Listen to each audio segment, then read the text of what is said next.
Let's take a look immediately at the front page of the Standard, and this really should provoke quite some discussion. Why Rotich's numbers are not adding up. And of course today, the Treasury CS will release his revenue collection and spending plan in the presence of the President. But behind the camaraderie will ring the tough questions on the understated 500 billion Kenya shillings deficit. And this is something that we've been talking about for some time, and today Kenyans will be keen to hear what sort of innovation the Treasury CS can come up with without hurting the pockets of the ordinary Kenyan. But, you know, there's been talk about expanding the tax bracket, sin tax, taxing some of these so-called sinful activities within the society and so forth. But Kenyans really are looking towards the CS and wondering, can he come up with other ways of raising that 500 billion Kenya shillings? And let me begin by getting the thoughts of my guests here in studio. Senator Matangi, let me start with you. Your thoughts on the budget and, of course, the question of budget deficits, which has been a reality in the past, and many are worried that we are chasing a moving target. We're almost there. The target moves again, and that's the kind of life we live in this country. Yeah, thank you. Thank you. Let me begin by saying good morning to our viewers. And yes, acknowledge the fact that, budgets the world over are not and have never been a perfect fit into any. Actually, that's why they're called projections in the first place, or rather estimates for that matter. They can never be precise. They can never be accurate, or rather budgeted to the dollar or to the shilling. And what happens is that once you make those proposals, then they are tested by application and the processes. For example, if you look at the first item on the revenue streams that are intended to finance this budget, that is like, for example, on ordinary revenue. Remember, this is money that is projected from what is paid as taxes, what government collects. And necessarily, from that projection, based on earlier collections, does not mean that you have 100% guarantee. But I would be saying this, especially on the gap that is existent of about $500 billion. The idea, or rather the existence of that gap, would be telling you that it is most likely that, one, there will be probably a reallocation in between. There will be a supplementary budget in between, and probably, and I hope that we'll be able to hear that from the minister. He will be able to tell the country how he intends to bridge that gap in between. But that would most likely be telling you that there will be a supplementary somewhere in between. Let me say also on behalf of the Kenyan people that, you see, since the government came into place and there are big promises on the Big Four agenda, focus in this budget has largely been drawn to make the Big Four agenda a reality.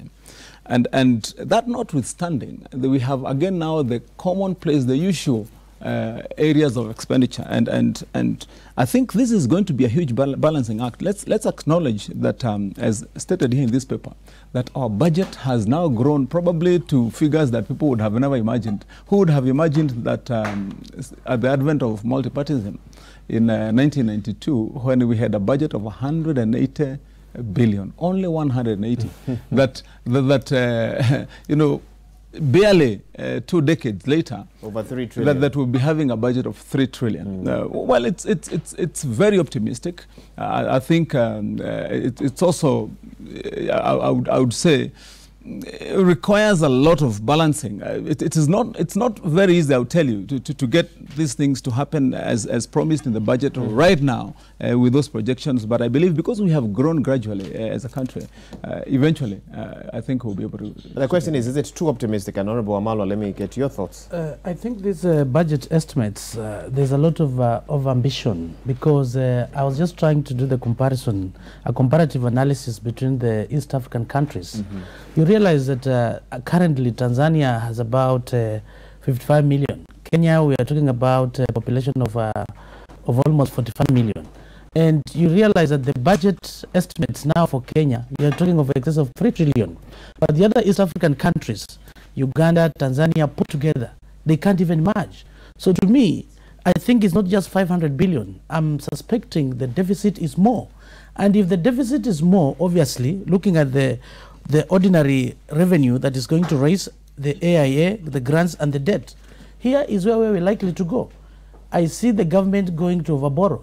It's going to lead this country into high indebtedness.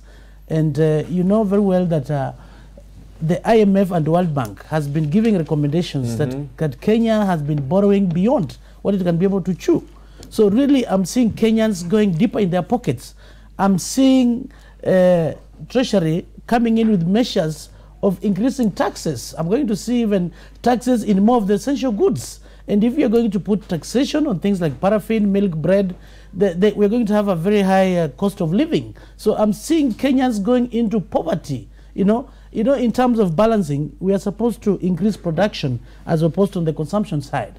And I see a big problem. I see that the deficit is there. We are waiting to see today what revenue measures is he going to put in place for purposes of maybe trying to bridge this gap. But I don't see a difference. In one word or two, if you were in his shoes, what would you do? Because one almost feels like he needs to pull a rabbit out of a hat. First and foremost, to me, that 3 trillion estimate is extremely very high. We don't need to be there. I'm suspecting there's a lot of wastages, and these wastages is being going to spend into issues of corruption. So if I was him, first I look at the issue of the estimate. That estimate should be maintained. It's overambitious. And the issues of external borrowing. This external borrowing, we are mortgaging this country. We are mortgaging our future generations. Okay. Yep. Honorable Halwale, come in. Thank you very much.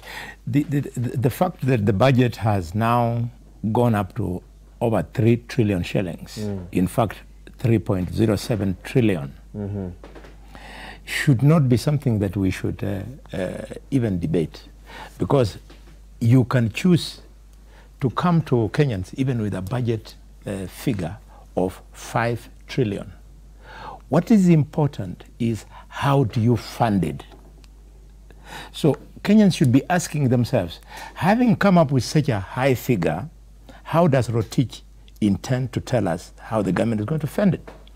And to fund it, usually a budget is accompanied with a budget policy.